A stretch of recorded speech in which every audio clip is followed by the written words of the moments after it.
soon. So without further ado, welcome James. Hi everyone. Right, I know everyone hates this, but could we do a quick show of hands who's been to university here for some point? I don't really care if you dropped out because this is tech after all. Now, keep your hands up if you spent more than 7 years there. Okay, so there's a couple of people, and there's me and my co-founder there. And at 7 years in university, you'll learn a whole bunch of things. One of the key ones that we learned is that they're really bad at dealing with technology. Like, they just don't know how to do it. For example, Omair and I, we started a company called Synap, which is an online education platform, helps students learn more in less time. Me and Omair have literally just graduated. We've moved into Future Labs about 3 weeks ago. Before then, we spent 5 years studying medicine here at the University of Leeds, and our medical school paid £60,000 basically to have a PDF transformed into an app. And then when the Resuscitation Council updated their guidelines a little bit and they wanted to change the text, they had to pay another £60,000 to get it done. So we thought there's a gap in the market here. There's something we can do to basically help students learn more in less time.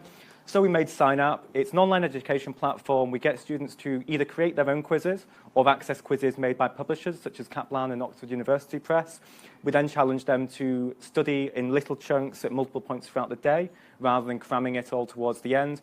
And we've actually shown this year we had about 20% of UK medical students using it and a whole bunch of other users that could go into it won't. And we've seen about a 20 to 30% score improvement on people who are using our algorithms and doing what we're suggesting in terms of what they should be studying. But what I mostly want to talk about today is more of the sort of startup journey that we've gone on, because I think it is quite an interesting story.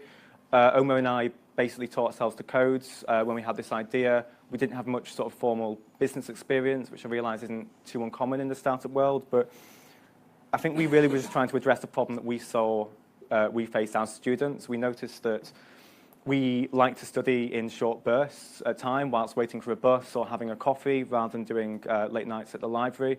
We just started to send questions to each other. Then we eventually built it into something called MyCQs at the time, which was basically a WordPress plugin.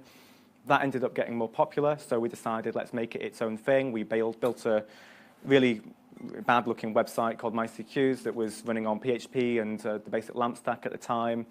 We made a basic app for it, which somehow managed to get 15,000 downloads in the space of about 6 hours from people all over the world. So not just medical students, but lawyers, Boeing airline pilots, special needs teachers, coders, engineers, anyone who's got a lot to learn in a relatively short amount of time. At that point, we're still in our third or maybe fourth year of medicine. We're trying to maintain this thing as it's basically snowballing on us, but we're also trying to pass our exams. Unfortunately, we're using the thing that we made to help us pass our exams. So we ended up being super users of our own products and having what I describe as probably the fastest iteration cycle in the world. So I'd be literally studying for an exam and on using Synap.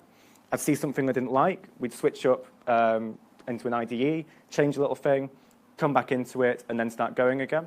And I think we've ended up with something that's really fine-tuned to what students actually want. There's lots of, well, either revision products out there or just general sort of ed tech platforms. And I think a lot of them, especially the older ones, have been developed in a boardroom somewhere, and students hate them. So Blackboard technically does what we do. It lets students answer questions, and that's the response we got from universities when we wanted to integrate with them. They said, well, people can just do this on Blackboard. Like, yeah, but it's shit and no one will actually do it, so what's the point? So this year we decided to just forgo even trying to go with the universities. As I said, this year we had 20% of UK medical students using it and a whole bunch of other students. We took in 50k of revenue by selling premium content from publishers who are in a similar situation to the universities, i.e. they've got all this content and it's great, but they don't know how to distribute it to a mobile-first, always online, always connected social market.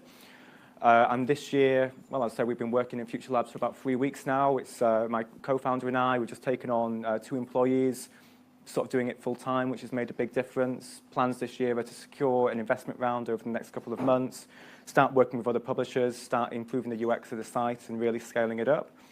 I think 3 takeaway points, because we've been doing this for a long time now, and some of you guys here are way ahead of us, some of you guys are maybe sort of just starting out or whatever. I think finding a co-founder who you trust and can sort of do the 3 a.m. server crashing sort of stuff with you is really important. So Omair and I started as friends who knew about as little as business as we did about coding together. We started to do this just because we were interested in it and started iterating on it over and over again.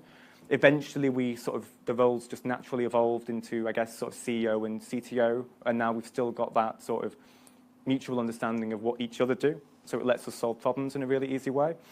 I mean, the second thing is, if you can be a super user of your own product or just a user of your product, I think that's really helpful. Because we were using it not just in a functional way, not just to sort of test for bugs, we were actually relying on it to get through our own exams. We've ended up with something that's really fine-tuned. And the final point I'd say is, I think it's said a lot, but developing something that's a painkiller rather than a vitamin. So I know for me, there literally was nothing really particularly good to study from that fit the sort of, especially in medicine, you're sort of moving around from placement to placement. You've not necessarily got time to sit in front of textbooks. If you develop something that's addressing a specific problem that people have, rather than something that is people are actually okay with, but maybe your thing improves it a little bit, then that helps.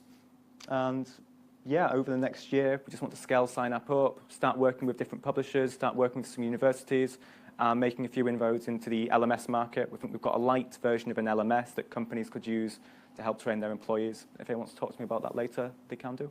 Thank you.